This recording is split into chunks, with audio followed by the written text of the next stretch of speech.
We all have regrets in life, whether it be relationship regrets, fitness regrets, or financial regrets. We all have regrets. And today I'm going to be talking about my top 7 regrets I've made investing in Pokemon. So you can listen to this advice and you can listen to the mistakes I've had. And dude, if I'm being honest with you, you can excel way faster than anybody in this hobby. Like if you listen to this, you'll shave off years of mistakes and you're basically hopping in the fast lane and you're going because you're going to be able to absorb my mistakes and just steer clear from them. So without further ado, let's begin. Now I just want to say guys quickly before we begin, 2 things. First of all, if you're new here, please do consider subscribing. These videos take a while, so yeah, it would be very appreciated. Another thing is check out the mic. Yeah, I know, it's pretty cool. I know. So you guys requested that I get a mic for the quality of my audio. You guys really were like passionate about that part. So yeah, let me know what you think about the quality, but anyways, let's begin. Alright, number 7 is not sticking with the boring stuff. So the boring stuff just makes money. And this is actually for a lot of things. A lot of things in life, the boring stuff is where the money is at. Because the stuff that everybody wants to do is just really competitive. So if we translate this into Pokemon investing, that's buying older boxes like Team Up or Evolving Skies. Realistically, I love Evolving Skies. I personally have a booster box case of Evolving Skies. But if I'm being real for a second, I would not be buying it at $3,000. Like, there's a reason why I'm no longer calling you guys to buy it. Because a couple months ago, it was so much more cheap. And it's not like it's not going to go up.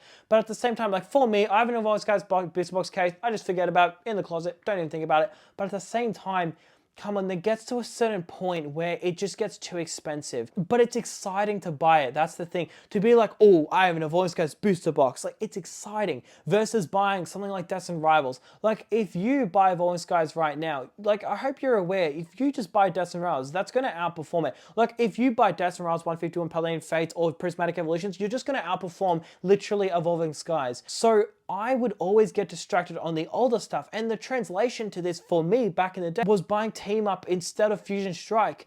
Dude, I bought a Team Up box when it was $2,000. I really shouldn't have done that because I was also buying Fusion Strike at $100 a booster box. Now, I could have gotten 20 more Fusion Strike booster boxes and that would be worth about $20,000, okay? That Team Up box is only worth about $10,000. I knew it would not go up a lot. I don't know why I bought it. But the thing is, sticking to the boring stuff works. So what's the boring stuff now? Destined Rivals, that's the boring stuff. Or Prismatic Evolutions, that's boring. I think of how boring Prismatic Evolutions is. Like, if I'm being genuinely honest with you, it is probably the most like basic thing you could ever hold, but it works. In the future, it's going to do numbers. Like, this stuff is going to go bonkers in the future.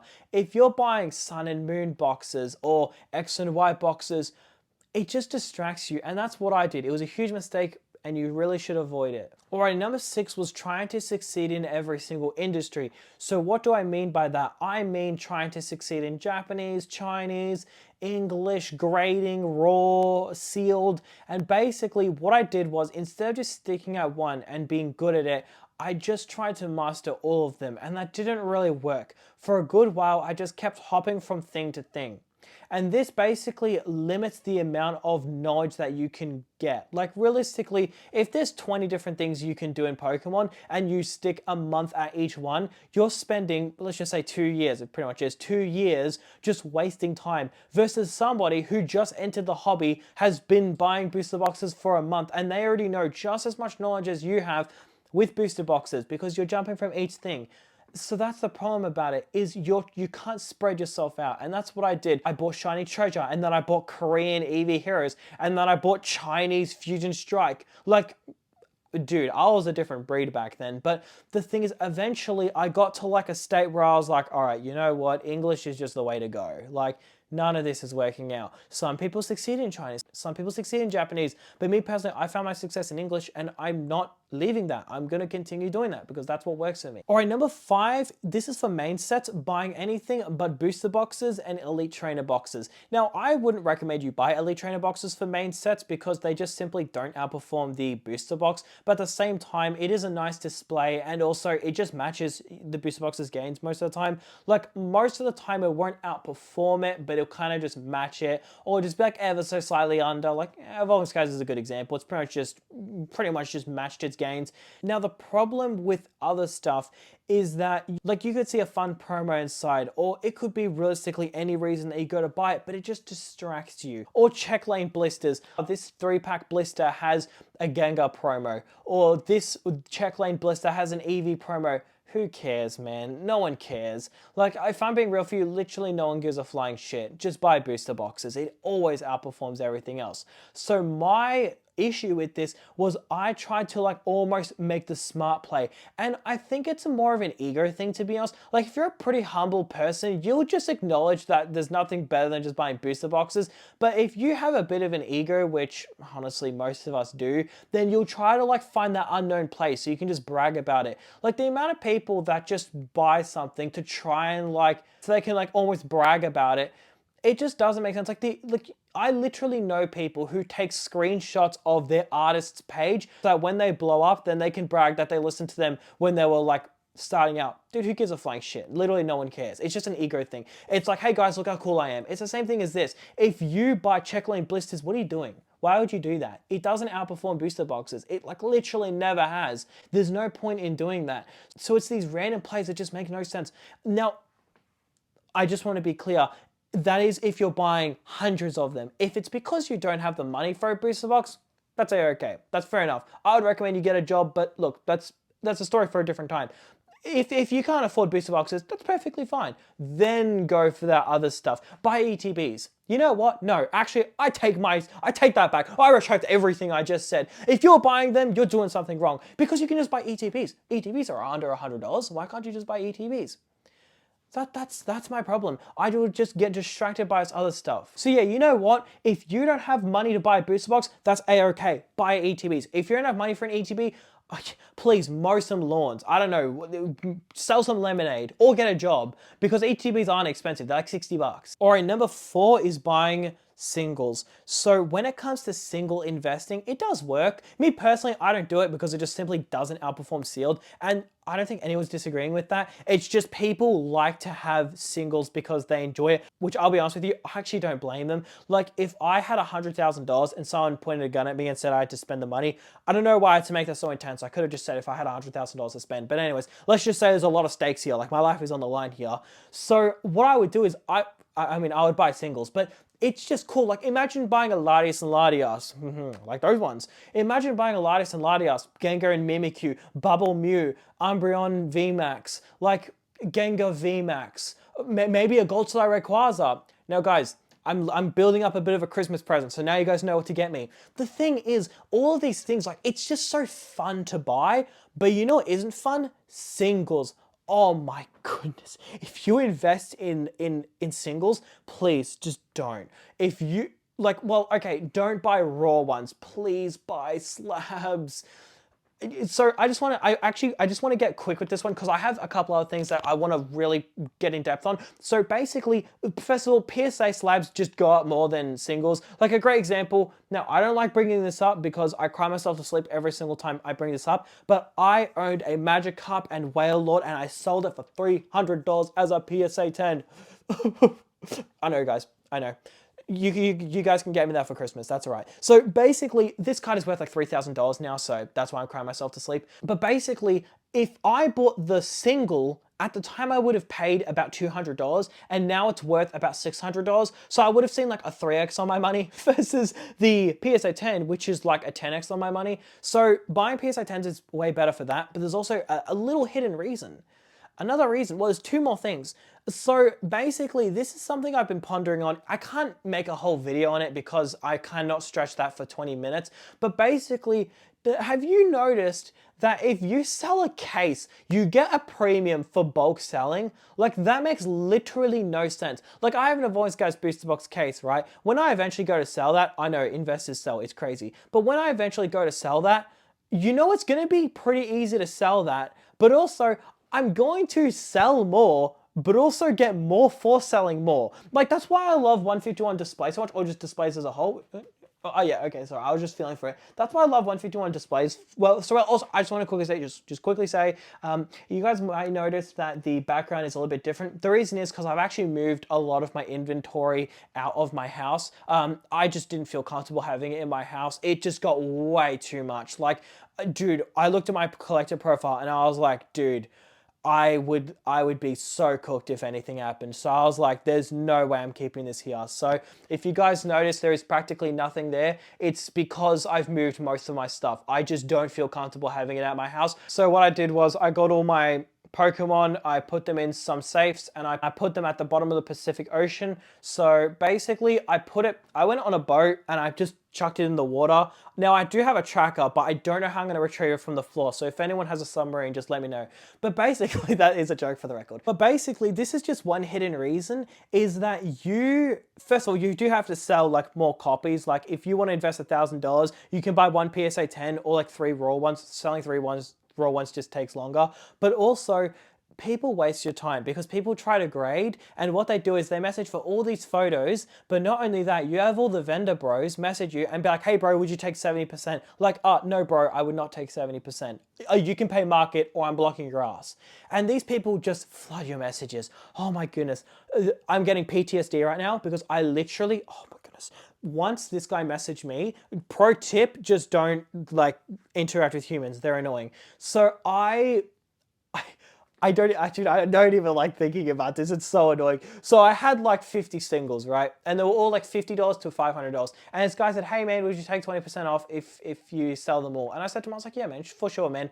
So I counted up all of them. So basically what happened was it took like an hour and a half for me to add everything up. Basically, I didn't have them added on like a portfolio tracker. And the reason was, if anyone who doesn't know, in Australia, cards are usually like 20% more expensive because actually, I don't even know why it's more expensive here, but it just is. So like a $1,000 card in America is worth like $1,200 here.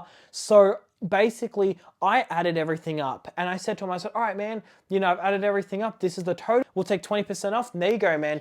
And then he said to me, he was like, oh, where'd you guys price this from? And I was like, oh, just eBay, just last sold, just in Australia. He's like, oh, no, it's not worth that much. And I was like, dude, it literally sold for that right there. Yeah, it is worth that much.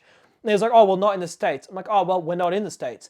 Basically, this guy just didn't end up buying it. And what really annoyed me is I already gave him an example of where I was getting the pricing. So like I was fully vocal about it. I literally just said to him, I was like, mate, are you serious? Like you're not going to buy it. You just wasted all my time. He just didn't care. Just waste your time, man. Holy crap. Like, holy unemployment. They literally just message people all day, lowballing people. Like that is literally their job. It is, holy crap.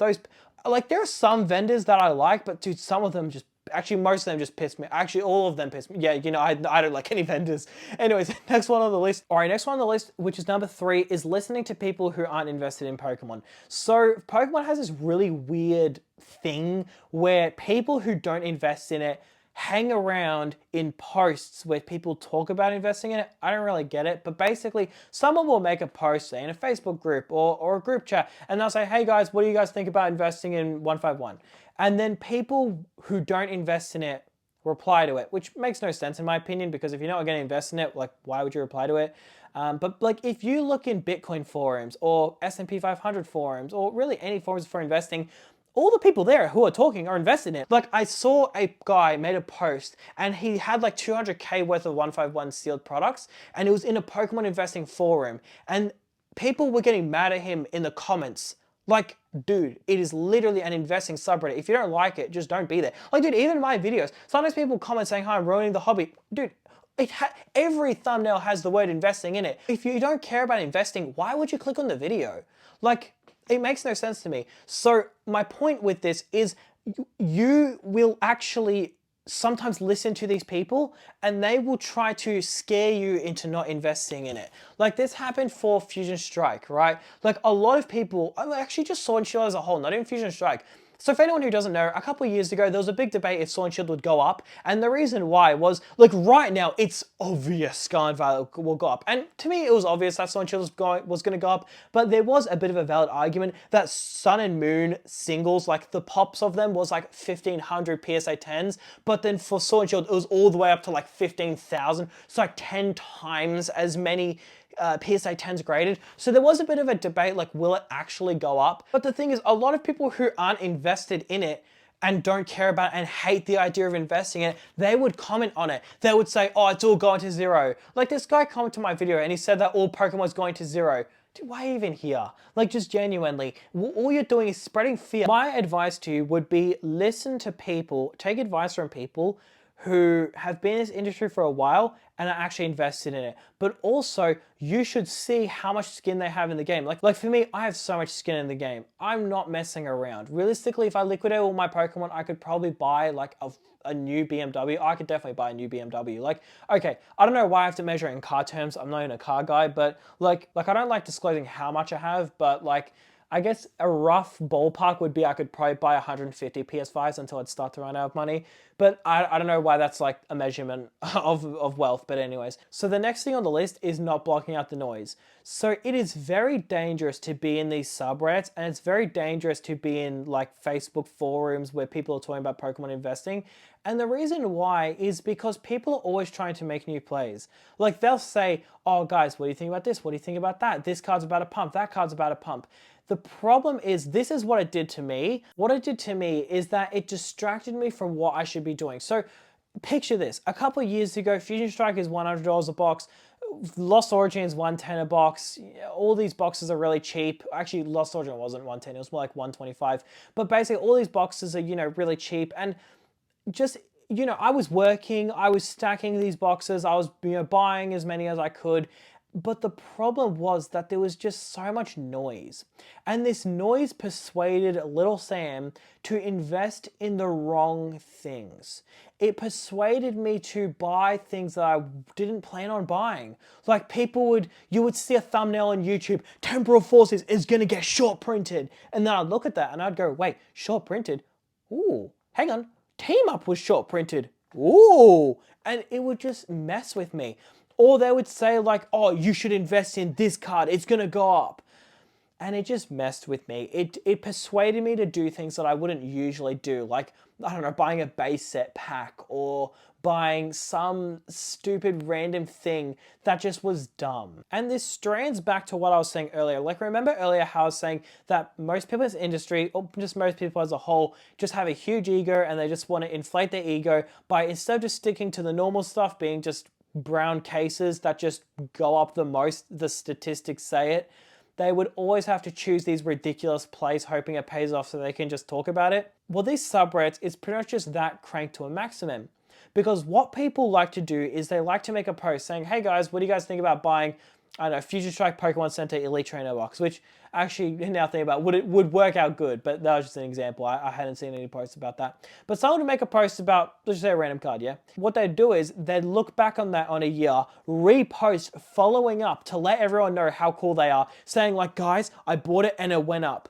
And the problem is, dude, when you see that, it messes with your brain because you're only seeing the wins. All of the losses just get forgotten in the labyrinth that the internet is. And then all of the wins get brought back to sunlight. So the problem was that I kept thinking that like all these plays would work out so well and it would do amazing. Like a $1 card would go to $50. But most of the time that just doesn't happen. And this noise just destroyed me. Like a great example is the Seismitoad, right?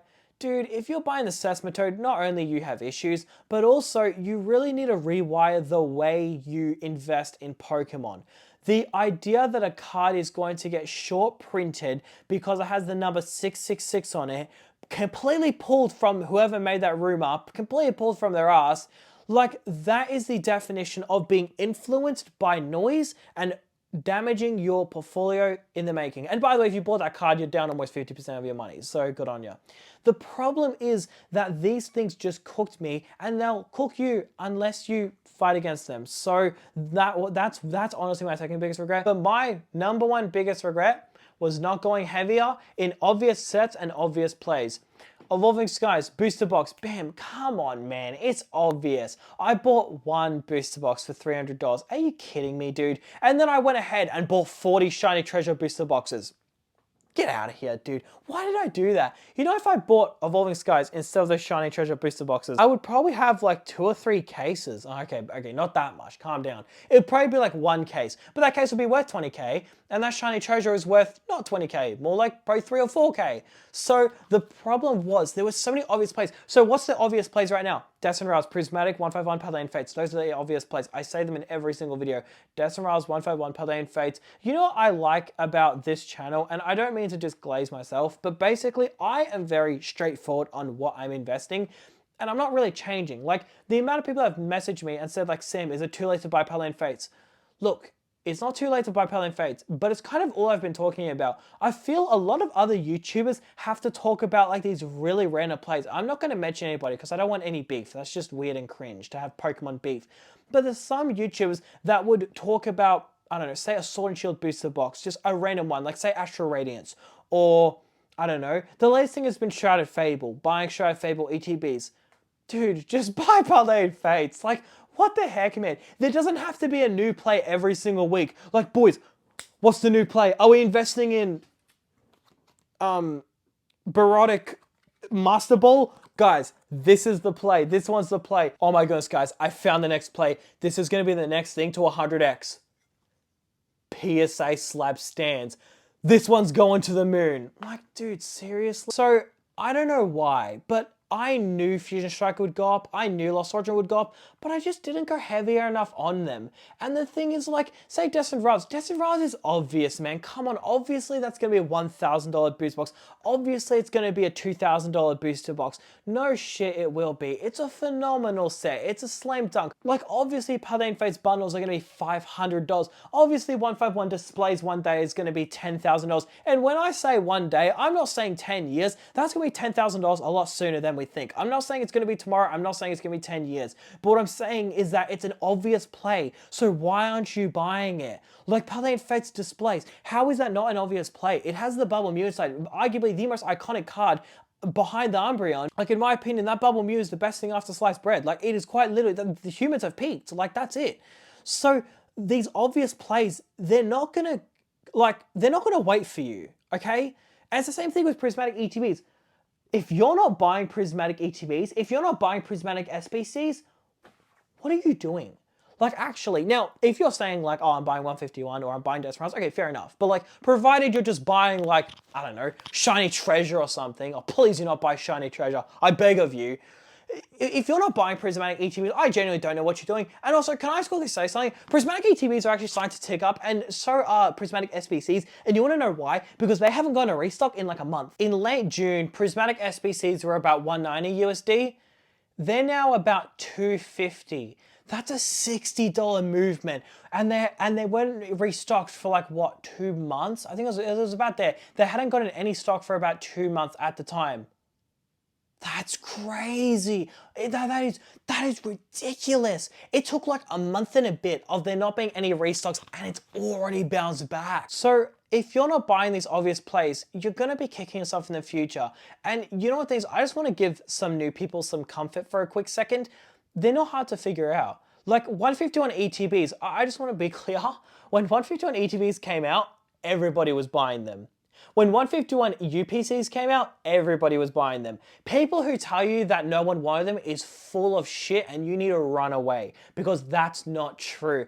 Everyone was buying 151 ETBs. That's why it sold out in like 2 weeks of it being released, because everyone was buying it. The idea that no one was buying it is bullshit. I bought 40. Dude, oh my goodness, I know people who are in the hobby for like a month and they were going all in on 151. When 151 came out, everyone bought it. The idea that like it's a difficult play, that like, oh well, who would have known?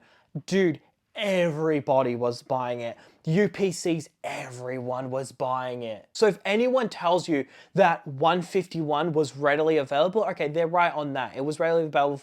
Okay, so ETBs took about 2 weeks to sell. Bundles took about 2 days to sell. Bundles were the premium item back then, which was kind of funny. But ETBs took about, I'd say, 2 weeks to sell out.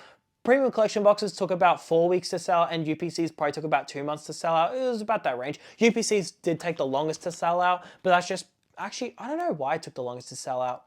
It was a good product. I don't know, I guess people just didn't like it at the time. But anyways, the thing is, everybody was buying these items. Literally everybody. I bought 40 Elite Trainer boxes of 151 for $60 each.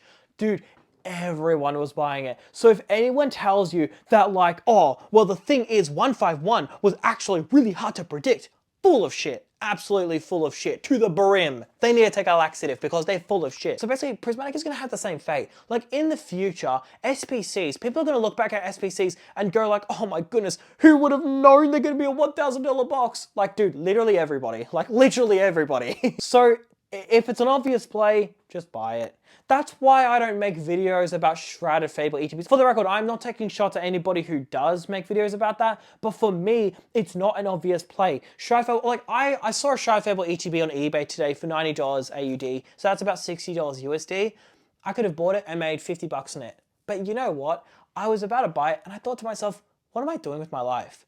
Really? I'm gonna buy this and make 30 bucks? Like, get real, man. Just focus on the good stuff. Like, don't let this stuff distract you, right? Just focus on the good stuff. And this is why almost every single video that I make, I always talk about, hey, Megas are coming out. That's cool. How about some Paldean Fates? Hey, Deaths and Rails came out. That's cool.